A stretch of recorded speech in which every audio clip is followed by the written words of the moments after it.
So recently I forgot that if you have an opinion on the internet, not only will people hate it and you, they will not hesitate to let you know exactly how much they hate it and you.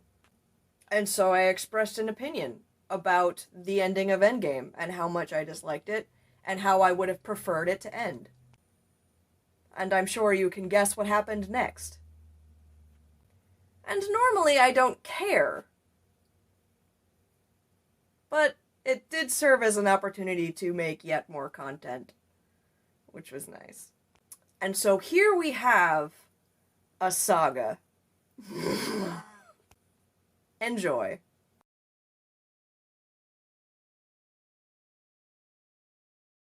Right. So I'm by no means the first person to say this, but they completely beefed the ending of Endgame. But it could have been so cool, and they set it up in the first Guardians of the Galaxy movie.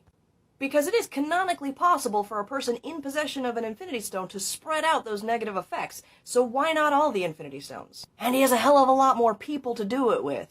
I mean, just imagine it. Tony's about to snap his fingers and save the world and die in the process, and then somebody grabs his shoulder, and he looks up, and it's Peter Quill, who's been here before. And he reaches out and grabs, I don't know, Captain Marvel. And she grabs somebody else, and they grab somebody else, and everybody figures out what's going on, and they all run to Tony to form, like, the biggest Avengers link-up. And with all that power appropriately dispersed among 100 really powerful people, Tony snaps his fingers, Thanos is dust, maybe they all take systemic damage, they are Infinity Stones after all, but nobody dies. He can still retire after that, and be with his family. We're fine with that, we just don't want him to die.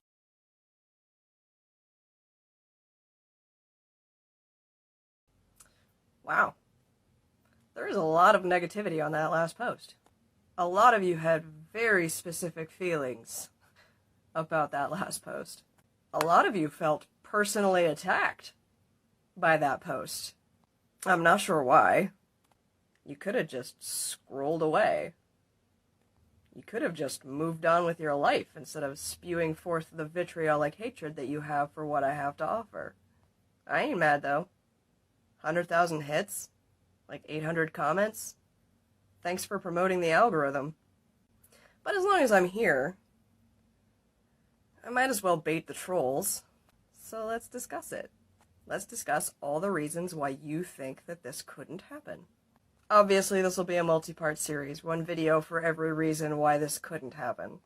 For all of you who just fucking hated it. As if I care what you think.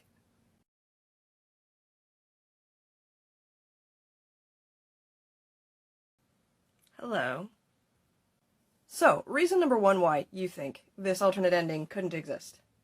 Yes. A lot of you are insisting that Peter couldn't possibly spread out the effects of the Infinity Stone because he lost his celestial half when Ego died. A lot of you don't know how genetics works.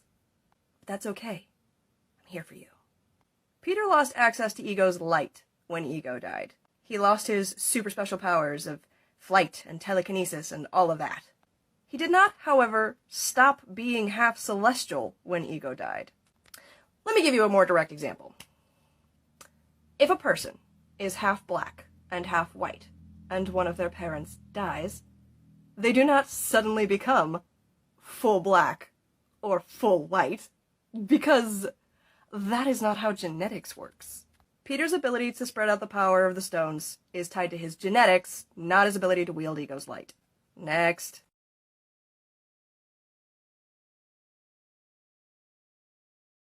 Hello again. Reason number two why you think this alternate ending couldn't have happened. Everyone was too spread out on the field of battle worrying about their own shit to get to Tony. Well, yes.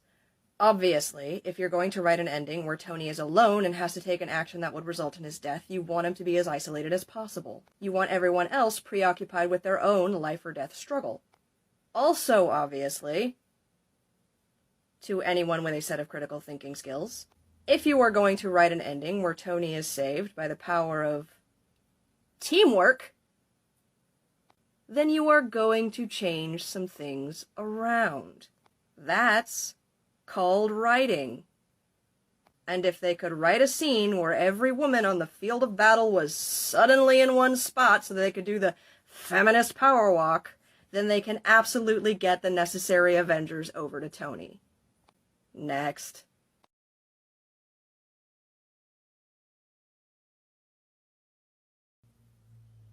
Reason number 3 why you think this alternate ending couldn't have happened. I got this one a lot. So, Thanos just stands there while they all link up? So I guess we're just ignoring the fact that it took 20 full seconds from the time that Thanos realized that he didn't have the stones anymore to look over at Tony, who was 25 feet away, for Tony to raise his arm, for the stones to crawl up the gauntlet and slot into place, for the power to take effect and course through Tony, for him to say, "I am Iron Man," to look conflicted and still snap his fingers anyway. And Thanos just stood there for that instead of taking 3 steps and kicking Tony in the face. Thanos will stand there as long as the writers fucking tell him to. But also, as per my previous point, this is a writing issue. As a single example of time-buying measures, Stephen Strange is looking directly at them. How much effort could it possibly take for him to create a portal under Thanos' feet as he took a step and go for hole the bastard? Next.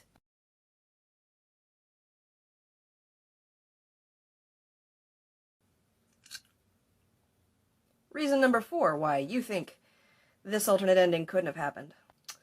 They already did that. You're just copying the ending of Guardians of the Galaxy. Do you know what foreshadowing is? No? How about Chekhov's gun? Heard of it? It's a setup, darling. It's a literary device, promising that an item found or ability learned earlier will be brought back to solve the ultimate problem or defeat the ultimate villain. Didn't even need the full minute for that one. Next!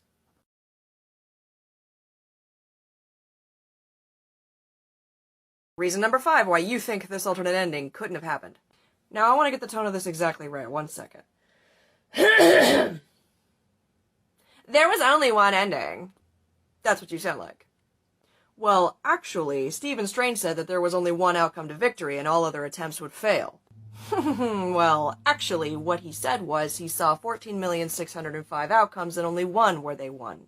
Which is not the same as saying that there was only one path to victory, only that he only saw one. 14,605 is a large number, granted, but it is not infinity. And even if there was only one way to win, that one way is whatever the writers fucking decide it is. A bunch of polar bears on unicycles and a fucking elephant could have shown up and mauled everybody, and that would have been the one ending. A blue whale and a potted plant could have fallen from the sky and crushed Thanos, and that would have been the one ending. Captain Marvel could have kicked him in the fucking balls and launched him into space, and that would have been the one ending, and frankly, spectacular. Next.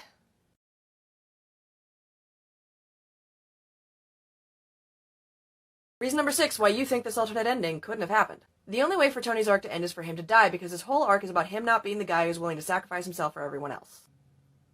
I don't think you and I watched the same movies. So we're just ignoring the ending of Iron Man 1, where he told Pepper to blow up the arc reactor so that Obi couldn't hurt anybody anymore, even though he was directly in the path of it with a dwindling power supply and every right to expect he wouldn't make it out of it.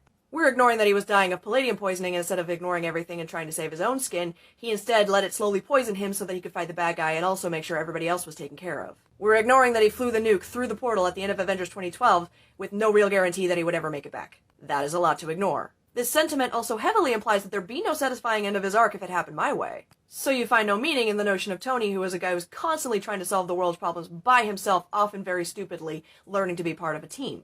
Learning that there are people capable of stepping up if he chose to take a step back. That is not something that you would find meaningful? That's a shame. Next!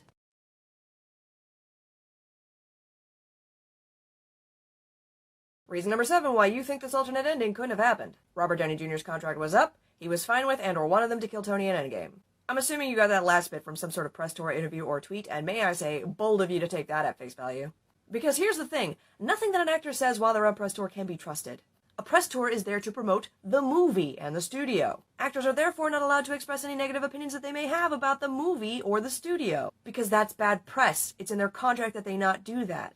Which is why John Boyega was all smiles during his Star Wars press tours, and then as soon as he wasn't under contract with them anymore, he turned around and told us how he really felt. As for it being Robert Downey Jr.'s idea, we'll never know if that's true. Hollywood is a maze of lies and misdirection. There's an interview with the Russos saying that they pitched it to him. Regardless, these are terrible reasons to make any kind of story writing decision. There are plenty of characters throughout film and television who didn't die once their actor's contract was up. I mean, Not to be indelicate, but Paul Walker and Anton Yelchin died, and their characters are still alive. These are non-issue arguments. Next.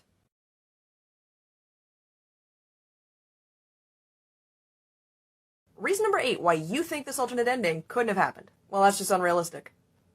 Oh, honey. In the context of a conversation about people who can fly, use magic, travel through time, travel through space, have psychic powers, have a giant green rage monster that physically alters their body, have spider powers, have the ability to shrink or grow at will, have scientifically advanced armor that couldn't possibly exist, that fucking shield, Mjolnir, giant leviathans that are not only not crushed under their own weight, but can also fly, partially or fully robotic persons, and half or full god people. If you have to bring up the realism of a scenario, you have already lost. You're an idiot. Have a nice day.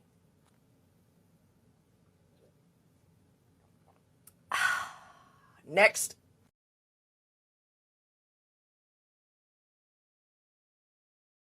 Now for a bunch of comments that don't really deserve their own response videos. That's stupid. That's cringe. Seen at 11:17 p.m. Well, I would have hated that. Yes, because when I'm making videos on my page, yours is the opinion I'm looking for. That's too Disney. I don't know how to tell you this, sweetheart, but they are literally owned by Disney. The power of friendship is stupid. I'm sorry that you don't have real friends. That sounds rough. This ending would make no sense. Translation. You lack the imagination to see how this could work. And I fail to see how that is my problem. What, you think they're gonna save the universe by holding hands? Well, I mean, I was imagining shoulders so they'd have at least a hand free, but tell me you're touch-starved without telling me you're touch-starved. If you don't have the sacrifice, that's bad writing. If you think good writing has to end in a death, you're a shitty writer and your art is bad. I don't make the rules. One comment was just, you're wrong. A clever retort. I have no rejoinder.